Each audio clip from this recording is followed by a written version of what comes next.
acting insulin first.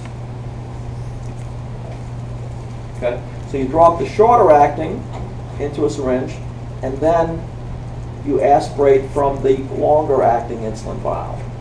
And once you do it, you kind of tilt the syringe back and forth so that they mix.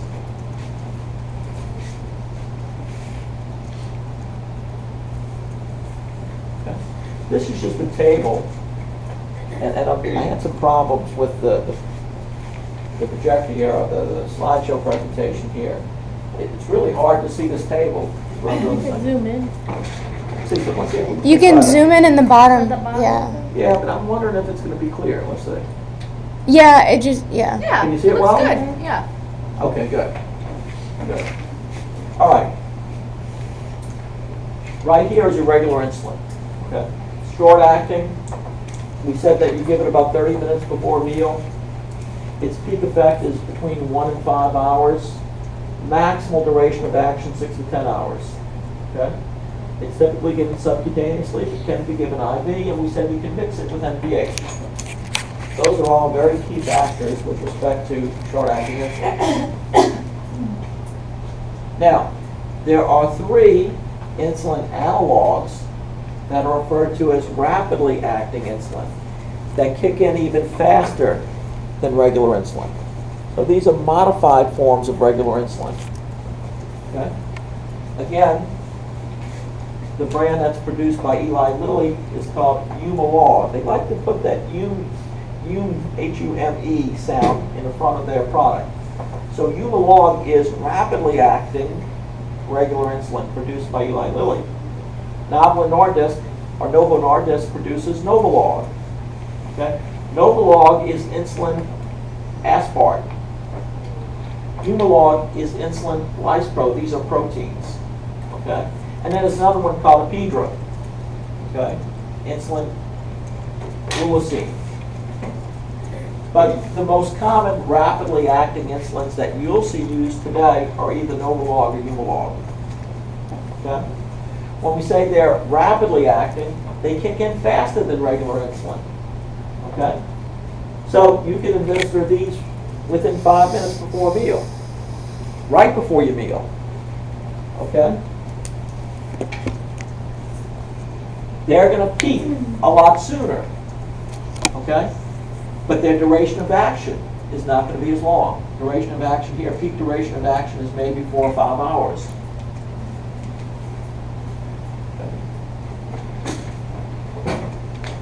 Now, you can mix these with NPH because you can mix shorter acting insulins with NPH. You can't mix shorter acting insulins with any of the other longer acting insulin formulations.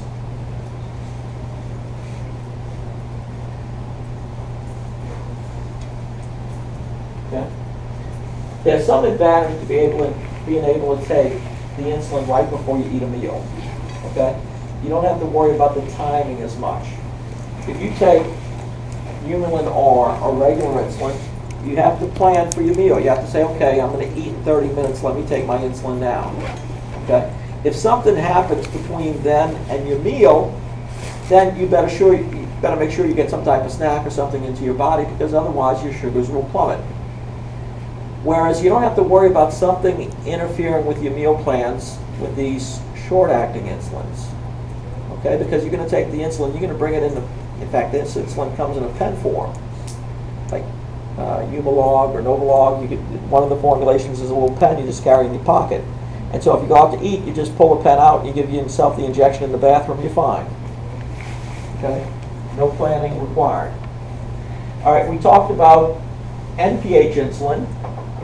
Okay, it's also available as Humulin N or Novolin N. And then I want to talk about 2 longer acting insulins. Insulin Netamir is called Levemir. Okay? It's long acting, it's gradual in onset, it lasts up to 24 hours. It can be given subcutaneously either once or twice a day. What you're using this long acting insulin is to provide basal blood sugar control. Just like your pancreas produces a little bit of insulin all the time, 24/7, okay? And then gives a little burst of insulin after each meal. Well, This Levemir is providing that basal control. Okay? If you're using this type of insulin, you're still going to use a short-acting insulin, though, prior to each meal. Okay, to cover that postprandial increase in glucose. The second long-acting insulin, insulin glargine, it's called Lantus, it's even longer acting. Okay? Its advantage is it has no peak. It plateaus within the bloodstream and it remains at the same level throughout the 24-hour period. Okay? So it truly provides basal control and delivers the same amount of insulin to the body throughout the 24-hour period.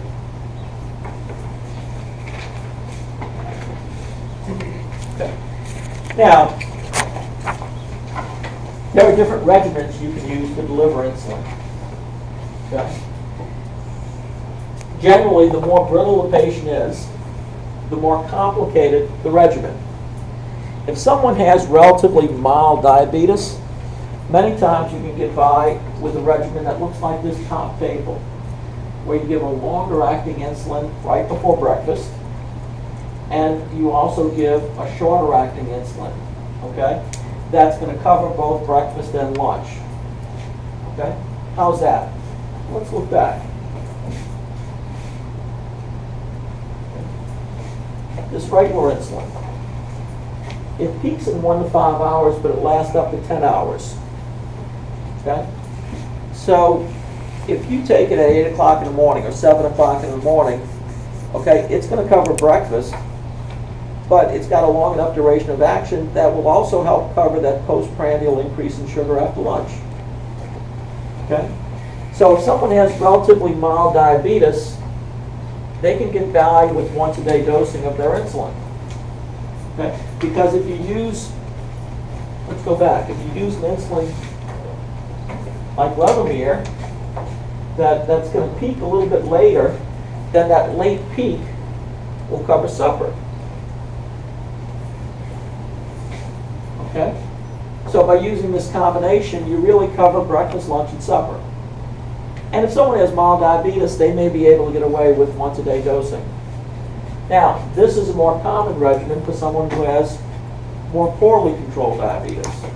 They require at least 2 injections a day. Okay? So you can give a dose of regular and NPH right before breakfast, and you repeat it right before supper. Okay? Now, if you use this regimen, because of the late peaking effect of NPH, you have to make sure you take a snack later in the evening. The way we usually do is take the patient's entire insulin requirement for a 24-hour period, and then we give 2/3 of the insulin dose before, let's say, before supper. And we give 1/3 before breakfast. Hold on, I'm reversing that. We give 2/3 of it before breakfast and 1/3 before supper. So let's take as an example. Let's suppose someone requires 90 units of insulin a day. Okay? So if they're requiring a total of 90 units, we'll split it up. We'll give 60 units before breakfast, AC breakfast, and we'll give 30 units AC supper. Now, remember that with each injection, we're combining the short-acting, for instance, regular insulin with an intermediate action, insulin like NPH. And we're going to use a ratio of 1 to 2. So in the morning when we give 60 units, it's going to be a mixture of 20 units of regular and 40 units of NPH. In the afternoon, again, we want to keep that 1 to 2 ratio. We're going to give 2 units of regular and 20 units of NPH.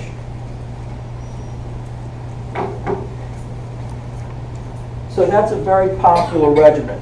Now, of course, after you put the patient on a regimen like this, they're going to monitor their sugars at home. And you're going to adjust the insulin regimen.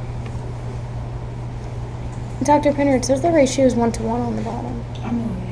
Oh, yeah. Okay, so that you can give 1 to 1. My bad. So it'd be 15 and 15. Okay. But those are just starting that's just a guideline. because it's going to change. Mhm. I'll give you an example. Let's suppose that when this person is on this regimen, they're waking up, and when they wake up, their blood sugar is 200 units, 200 milligrams per deciliter. How can you change that regimen to improve their fasting blood sugar? You want it to be at 300? Well, you'd like their fasting blood sugar to be below at least 120. And they're waking up, they're on a regimen like this, it's at 15 to 15, 1 to 1. And they're waking up and their fasting sugar is 200. How would you modify that regimen? Remove the last NPDH. You would increase the dose. Tell you You would simply increase the dose of the evening NPH. So you may have started with 15 and 15, but then you might change it. Let's try 20 and 5. Okay, or 20 and 10 rather. Okay? You're given more of the long-acting insulin to cover them overnight and hopefully bring their fasting sugar down the following morning. So you're going to make adjustments. This is just a guideline. Now there are lots of other types of starting regimens that people promote. It's unlikely that you're going to finish at the same place where you start. The patient is going to monitor their sugars at home and make adjustments. The patient is going to become an expert in their own blood sugar control. Okay? They're going to know how to adjust their sugar.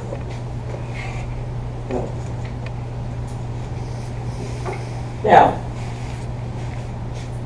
we talked about longer acting insulin. And here's a third regimen.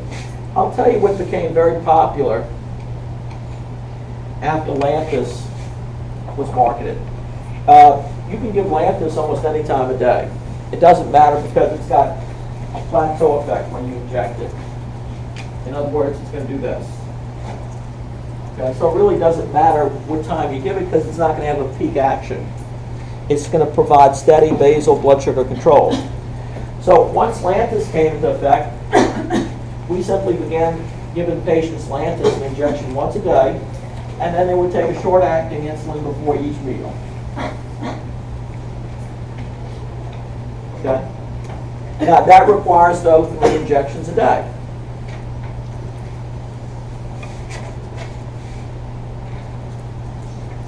Does that make sense to everyone?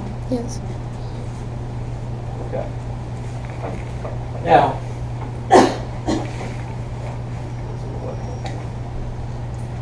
this next slide shows 3 short-acting insulins.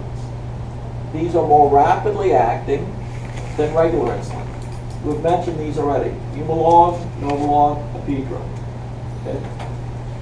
Lispro, Aspart, and Glulisine. Okay. These are given just like regular insulin subcutaneously. The only thing is they have a quicker onset of action. Okay? They'll kick in, some of them kick in as quickly as 5 minutes. So 5 to 10 minutes versus 30 minutes, but their duration is shorter. Okay? So because they have a very rapid onset, these insulins can be given right before the meal. So you don't take them until you're ready to eat. Okay? If you forget, you can even take them right after the meal because they're going to kick in right quickly. Okay? In contrast, you have to give regular insulin. You have to plan it for about 30 to 60 minutes before the meal.